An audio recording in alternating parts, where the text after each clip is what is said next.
As darkness falls on the city, it's as if life is accompanied by a soundtrack, something which originates from deep within, stirring a vast array of emotions. In short, a pure expression from the heart.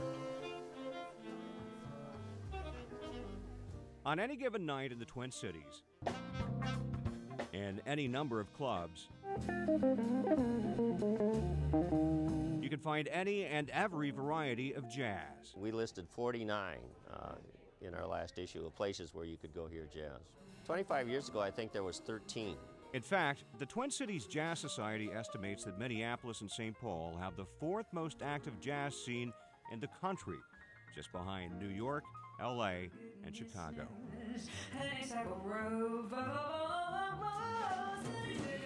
That success is due in large part to world-class venues like the Dakota Bar and Grill, now in its 18th year booking national acts, from up-and-coming stars like Jane Monheit to established legends like McCoy Tyner. In a lot of respects, he redefined the piano playing in the late part of the 20th century. One critic said that you could almost break down jazz piano into pre-McCoy and post-McCoy. Tyner was the first national artist to appear at the Dakota, and the first of many to sign the Dakota's piano. They're all personal notes, too. Like this message from Diana Kroll. In a metropolitan area with 3 million people, the audience for good music is large. All that's happening now is there are more opportunities to hear good musicians who happen to be playing jazz. So the audience tends to increase, reflecting those opportunities. A recent issue of Downbeat magazine profiling 100 great jazz clubs named the Dakota one of the best all-round jazz clubs in the country. Well, that's because they deserve it. They've worked very hard for this reputation. They have class acts coming in, and for local talent, they have always given us a place to create and have our art too. But the Dakota isn't the only game in town. Other big names include the Artist Quarter in St. Paul, Jasmine's in Minneapolis,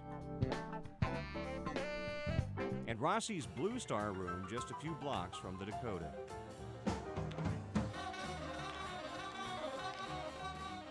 Seen Harry Connick Jr. here, seen T.S. Monk here. It's just a great place to come. It's as good a music as I remember from anywhere. Ms. LeVay. Blue days. National acts like LeVay Smith and the Red Hot Skillet Lickers play to sold-out crowds at the Blue Star Room, but fans come here for much more than music. One, they got a nice quiet bar over by the restaurant.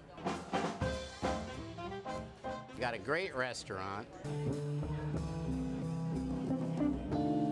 And then they got a nightclub, and that I know of, there isn't any place like that in the cities, and they're separated. You either like jazz or you don't, but there's no such thing as a typical jazz fan. You can't pigeonhole that one. There's too many styles and too many genres and too many worlds of jazz to be able to say there's a typical fan. They come in all shapes, sizes, and ages. I'm 12. You're 12? Yeah. Are you a jazz fan? Yeah, I play the keyboard at my school jazz band. What appeals to Elisa is what appeals to most jazz fans. Unique, and you can make it your own, and that it can be anything. I think each person interprets it differently. You see everyone go up there from different walks of life and different backgrounds, and it just flows. Defining a jazz fan is almost as difficult as defining the music itself, even for the artists who play it. It's like a conversation, you know, just like we're doing right here. If you have, we can play with musicians that don't speak English, but we can play jazz together as if we've played together for years. But it's another language, basically.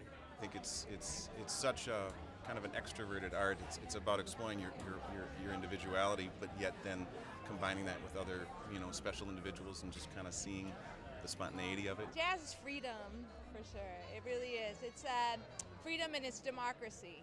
Everybody is having their say and having to work together. In short, jazz is a lot like life. Jazz it's ever evolving and ever changing. There's no answer, there's no reason, there's no way. It's something that's different. It's something that kind of gets created as you go.